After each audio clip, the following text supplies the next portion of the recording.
কেমন আছো তোমরা সকলে? নিশ্চিত সকলে ভালো আছো। আজ তোমাদের জন্য আরও এক নতুন গল্প নিয়ে এসেছি, ভূতের হাত। গুলটে ন্যাপলা পুটি জঙ্গলের মধ্যে লুকোচুরি খেলছিল। এদিকে পুটি বলে, এবার তোরা লুকো, আমি এবার হিসেব করছি। গুলটে আর ন্যাপলারা বলে, চল এমন জায়গায় লুকোবো যাতে পুটি আমাদের না খুঁজে পায়। আর ওদিকে পুটি 1 2 3 করে করে 100 হিসেব করে। সঙ্গে সঙ্গে ওরা লুকিয়ে পড়ে। তারপর হঠাৎ ওরা শুনতে পায় পুটি যেন চিৎকার করে একটা বলছে, ও মা গো। অমনি শুনতে পেয়ে ওরা সকলে বাইরে বেরিয়ে আসে। ওরা ভাবে, কি হলো, পুটি হঠাৎ করে এইরূপ করে চিৎকার করলো কেন? কিছু হয়েছে মনে হচ্ছে। চল চল বাইরে গিয়ে দেখি। ওরা ছুটতে ছুটতে পুটির দিকে যায়। পুটিও ওই জঙ্গলের ভিতর থেকে বেরিয়ে এসে ছুটতে ছুটতে ওদের দিকে আসে। তখন পুটি এসে বলে, জানিস, ভূত দেখেছি, ওখানে ভূত ছিল। এই কথা শুনে ওরা বলে, তাই? কোথা দিয়ে ভূত এলো রে? চল চল আমরা গিয়ে দেখে আসি। তারপর ওরা যখন গিয়ে দেখে, একটা কঙ্কাল পড়ে রয়েছে পোড়া বাড়ির পাশে। ওই দেখে ওরা ভূত ভূত বলে চিৎকার করতে করতে ছুটতে আসে। আর উল্টো দিক থেকে গোপাল বাড়ির থেকে বেরিয়েছিল। গোপাল আসছিল। গোপাল দূর থেকে দেখতে পায়, কি ব্যাপার, নাত নাতনিরা এত তাড়াতাড়ি করে ছুটতে ছুটতে আসছে কেন? গোপাল তখন ওদের জিজ্ঞেস করে, কি রে, তোদের কি হয়েছে, কেন তোরা এরকম করে ছুটতে ছুটতে আসছিস? ওরা তখন বলে, গোপাল দাদু, আমরা না ভূত দেখতে পেয়েছি, ওই পোড়া বাড়িটার পাশে একটা কঙ্কাল পড়ে রয়েছে। গোপাল তখন বলে, ও এই কথা, ঠিক আছে, বেশ, তোরা বাড়ি যা, এখন গিয়ে এই জঙ্গলে বনে বাদারে খেলা করবি না কখনো, বুঝলি? তুই বাড়ি গিয়ে স্নান কর, আমি দেখছি রাজসভায় এই ব্যাপারটা নিয়ে আলোচনা করব। তারপর গোপাল রাজসভায় যায়। এদিকে রাজসভায় ঢুকতেই দেখে রাজসভায় পুরো নিশ্চুপ, এমনকি রাজামশাইও গালে হাত দিয়ে বসে আছেন।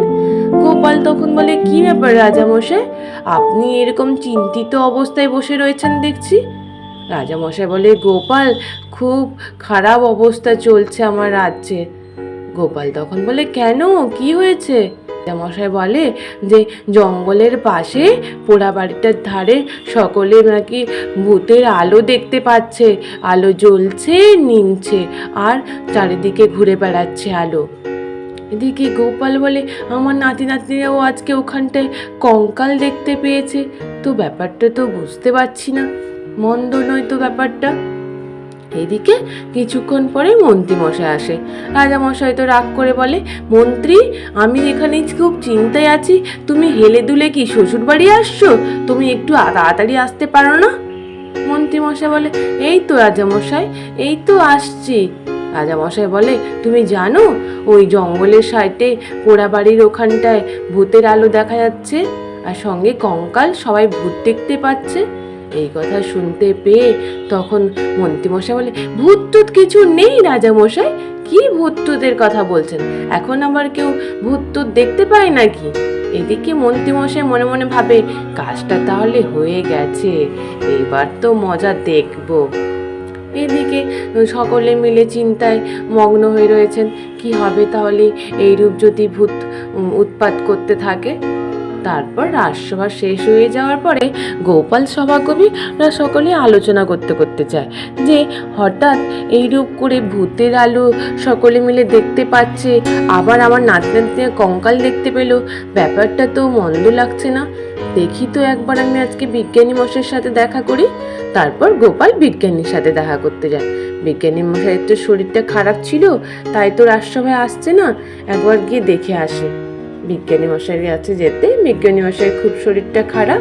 গোপাল বলে, বিজ্ঞানী মশাই ভালো আছেন তো? সাবধানে থাকবেন। আর জানেন বিজ্ঞানী মশাই, সকলে মিলে ভূতের উপদ্রব দেখছে, রাত্রেবেলা নাকি পোড়া বাড়িটার ওখানে লাল আলো জ্বলে ওঠে, সঙ্গে আবার কঙ্কালও দেখতে পেয়েছে। বিজ্ঞানী আবার বলে, কি তাই? আমার তো আলমারি থেকে কেউ একটা কঙ্কাল চুরি করে নিয়েছে, আমার কঙ্কালটাও আমি দেখতে পাচ্ছি না, ওটা আবার এই কঙ্কালটা না তো? তারপর গোপাল ওই ভূত আলোর কথা বলছো, এই একটা মিথেন গ্যাস বলে একটা গ্যাস রয়েছে, ওই গ্যাস যখন বাতাসের সংস্পর্শে আসে তখন ওই আলোর মতো জ্বলে ওঠে, ওটা ভয়ের কোনো কারণ নেই। তারপর গোপাল তখন ভাবে, তাহলে তো বিজ্ঞানী তো ঠিকই বলেছে, আর যদি কখনো তুমি ওইখানে যাও তাহলে নাকে মুখে কাপড় বেঁধে যাবে, কারণ ওই মিথেন গ্যাসের গন্ধ খুব বিষাক্ত, তুমি তাহলে ওইরূপ করেই যেও। তারপর বিজ্ঞানীর সাথে দেখা করে গোপাল চলে আসে। এদিকে রাজামশাই রানীমা চিন্তিত হয়ে থাকেন যে কি করা যেতে পারে। রাজামশাই একটা দূরবীন দিয়ে ছাদের মধ্যে দিয়ে দেখতে থাকে, আর ওদিকে মন্ত্রীমশাই গিয়ে উনি ভগবান সঙ্গে বটাঘটার সাথে ওই পোড়া বাড়িটার মধ্যে আলোচনা করতে থাকে যে কি করে এবার ছক করে কৃষ্ণনগরটাকে আক্রমণ করা যেতে পারে। এমন করে সকলকে ভূতের ভয় দেখাচ্ছি, সবাই তো ভয়ে কুপোকাত হয়ে গেছে। মন্ত্রীমশাই বলে, খুব ভালো কাজ করছিস তোরা, একদম যেন সময় করে ভগবান তাহলে কবে কৃষ্ণনগরটাকে আক্রমণ করবে সেইরূপ সময় বুঝে আমাকে বলো সময়। এদিকে গোপাল চুপি চুপি ওই পোড়া বাড়িটার ওখানটায় যায়, আর ওখানটা রাজামশাই দূরবীন দিয়ে ওই জায়গাটা দেখছিলেন। দেখতে দেখতে যখন দেখেন যে গোপালও ওই দিকে যাচ্ছে, এদিকে রানীমাও দেখতে পাই, দেখেছো গোপালও ওখানটায় যাচ্ছে দেখো। তারপর রাজামশাই রানীমা তো দেখতে পায়। এদিকে গোপাল চুপি চুপি ওই পোড়াবাড়ির পাশে জানলার আড়াল থেকে সব কিছু কথা ভগবান মন্ত্রীমশাই বটাঘটার কথা শুনতে পায়।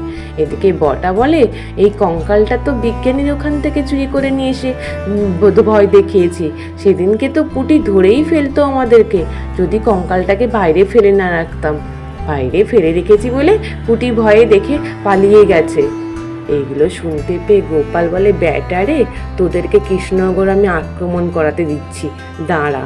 তারপর গোপাল ওখান থেকে বাইরে বসে থাকা কঙ্কালটাকে তুলে নিয়ে চলে আসে, নিয়ে এসে কিছুটা এগিয়ে গিয়ে গাছের মধ্যে ঝুলিয়ে দেয়। আর ওই সময় অমনি মন্ত্রীমশাই কিছুক্ষণ পরে ওই রাস্তা দিয়ে আসতে থাকে। এদিকে গোপাল ওই গাছের আড়াল থেকে ভূতের মতো আওয়াজ করতে থাকে, আমি ভূত, তুই আমার লম্বা হাতটাকে কোথায় ফেলেছিস? তুই ভেবেছিলিস আমাকে যেখানে সেখানে ফেলে রাখবি? আমার শরীরের ভিতরে আত্মা রয়েছে, তোর ঘাড় মোটকে খাবো। বল আমার লম্বা হাতগুলো কোথায়?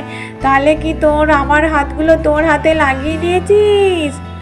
মন্ত্রীমশাই বলে, এ বাবা রে, তো সত্যি সত্যি কঙ্কালটার মধ্যে ভূত দেখতে পাচ্ছি, এটা তো আরেকটা ভূত মনে হচ্ছে, তাহলে কি করি এখন? বাবা রে, আমি কিছু করিনি, আমি কারুর হাত নিইনি। ওই কঙ্কালটার ভিতর থেকে গোপাল ওখানে আড়াল থেকে আবার বলতে থাকে, না তুই আমার লম্বা হাত দিয়েছিস, আমি তোকে ছাড়বো না, তোর ঘাড় মোটকে খাবো আমি। অমনি শুনলেই মন্ত্রীমশাই ওখানে জ্ঞান হারিয়ে মাটিতে লুটিয়ে পড়ে। ওদিকে গোপাল বলে, এবার তো কাজের কাজ হয়ে গেছে। তারপর গোপাল মন্ত্রীমশাইকে জ্ঞানহারা অবস্থায় তুলে নিয়েছে রাজসভায়, অমনি রাজামশাইয়ের সিংহাসনের পাশে মন্ত্রীমশাইকে বসিয়ে তার ঘাড়ের কাছে কঙ্কালটাকে বসিয়ে রাখে। তারপর গোপাল এসে রাজামশাইকে সবটাই খুলে বলে।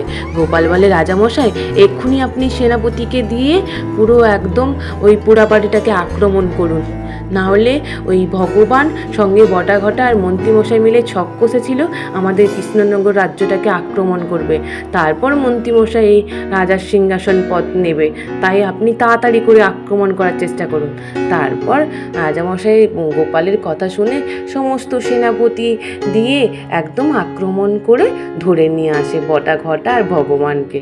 তারপর রাজসভায় এসে যখন দেখে মন্ত্রীমশাই ওইরূপ অবস্থায় বসে রয়েছে, গোপাল তখন বলে, এই যে মন্ত্রীমশাই, উঠুন উঠুন, আপনাকে তো কঙ্কাল ছাড়েনি দেখছি, কঙ্কালের কোলে মাথা দিয়ে শুয়ে রয়েছেন যে। মন্ত্রীমশাই জেগে যখন তাকিয়ে দেখে সত্যি কঙ্কাল, ও বাবা রে, আমাকে তো কঙ্কাল এখনো ছাড়েনি, আমার তো পিছু ছাড়ছে না কঙ্কাল। ও বাবা রে, আমার তো কঙ্কাল পিছু ছাড়ছে না, কি করি এখন? ও বাবা রে, অমনি করে চিৎকার করতে থাকে। এদিকে রাজামশাই বলে, কঙ্কাল, ভয় দেখানো, ভূতের ভয়, এগুলো সবগুলো কটাকে নিয়ে গিয়ে আগে কারাবন্দি করো। রাজ সিংহাসন দখল করা মন্ত্রী, তোমার অত বড় স্পর্ধা, তোমাদের সকলকে আমি কারাদণ্ডে দণ্ডিত করলাম। এই করে সকলকে কারাদণ্ডে দণ্ডিত করলেন আর গোপালকে পুরস্কৃত করলেন। আজ এই পর্যন্ত। নিশ্চিত তোমাদের সকলের ভালো লেগেছে। আর যদি ভালো লেগে থাকে তাহলে একটু লাইক আর সাবস্ক্রাইব করে দিও। আর তোমরা সকলে ভালো থেকো, কেমন? টাটা।